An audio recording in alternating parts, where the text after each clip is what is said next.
I wrote this paper reflecting back on my experience as a PhD student, and I really wanted to. It was a practice of self-writing that ended up being a chapter in my thesis, but it was really for trying to make sense of the competing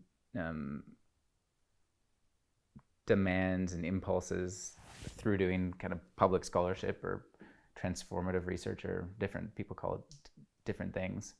And so I kind of wrote it up as that it kind of manifested, or at least I articulated, is that there were three different Colins that were constantly competing with one another. One was the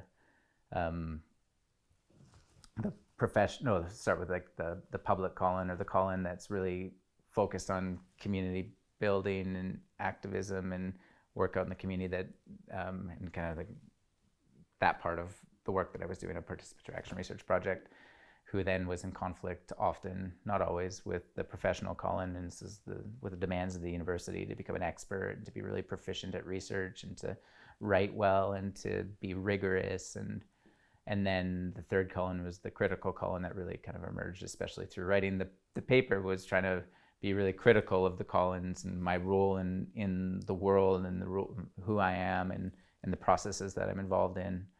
And then those three Colins were often fighting. And there are also other Colins that you could like bring into this. And so it was just it was a way to make sense of how to navigate that. And then there was like this idea that the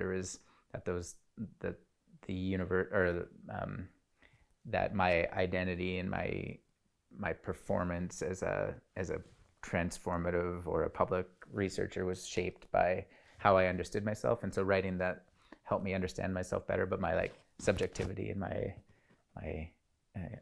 kind of inward self, that's one part of shaping it. And then there is the like interpersonal, so all the relationships with people, like mentors and people in the community who were shaping what I was doing. And as I was doing that, I would be becoming the researcher that I am and was. And then the institutional dimensions of things, like the requirements of the thesis or the comprehensive exams, or even the institutional like ways that the institution called me. Like, for example, there was a funder that I was being labeled as a highly qualified personnel.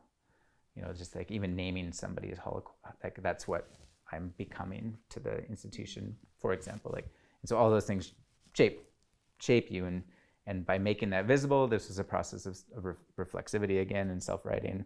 It helps you to understand how to navigate is the idea, and then sharing that outwardly and talking about it with students in classes or colleagues or peers is a way for us to like help to navigate it together. And that was the idea behind the paper.